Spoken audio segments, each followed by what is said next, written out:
Mr. Joffrey had said to me when I was young in the company, actually, went rather new in the company, he said, one day you're going to make a wonderful rehearsal director. And I think that was in the back of my mind somehow my whole career. And after I'd been dancing in the company for 10, 12 years, I actually did start working as rehearsal director. So I was not only dancing, but I was working as rehearsal director, which are two rather demanding roles. Rehearsal director, you're obviously sitting at the front of the room looking at the dancers. And as a dancer, you're honing your craft on a daily basis and producing. So that was one step.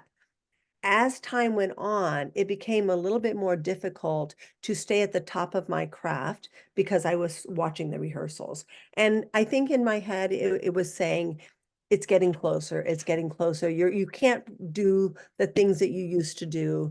Maybe the shift is starting to be a little bit more this way. And then, for many, many reasons, the company, Mr. Joffrey had passed away. Mr. Arpino had taken over artistic directorship of the Joffrey Ballet. The company moved locations from New York to Chicago. And for me, that was kind of a sign. It was a big sign that this is the time to step down from dancing and to step into a different role. The role was available.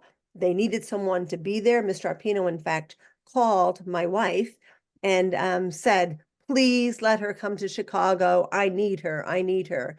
And that was a big factor that sort of changed the course of what I was as from a dancer to rehearsal director. So I did move to Chicago and became rehearsal director with the company. So I didn't have the final, big gala performance that you're going to retire. It just kind of happened slowly. And I think the move facilitated that.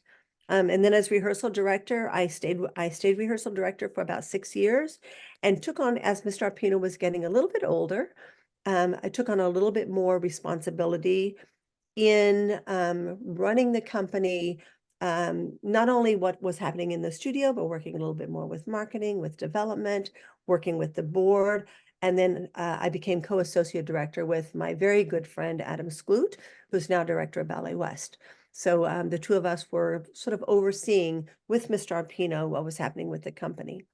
And I stayed with the Joffrey Ballet as we had a little team. We had two ballet masters, two associate directors, and Mr. Arpino. So we called ourselves a little team. We all worked together. Our roles overlapped. We did, as a dancer does, you do what you need to do. Wear a lot of different hats. And Mr. Arpino passed away in 2008. And that was a sign for me.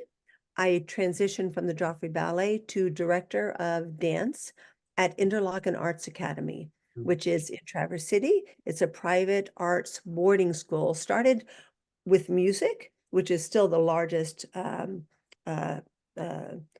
part of the school, but they also have many other visual arts and writing, creative writing. They have a theater, they have film, and they have dance. And I became director of dance there. And it also kind of took me to a different world. Anything with dance is very expensive.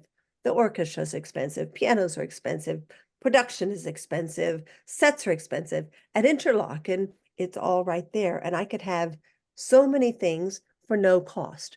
And to me, it was just like, whoa, the whole world opened up. And so while the students were younger, it was a great opportunity to nurture the next generation of dancers and provide what I could provide with sets, with music, with sound, with singing, with chorus, with all of the elements in that wonderful, beautiful Traverse City location. So I stayed there for 6 years. And then Traverse City winters are very cold and very long. And having lived in the Northeast my whole life, teenager until Interlochen, at some point, I said, it's time. I've shoveled enough snow. I've worn enough scarves and coats and gloves and hats. And I want to be where it's warm. I want the ocean. I want the light. I want the culture. I want to be in a different climate. So I moved south to Miami and 10 years ago, and here I am.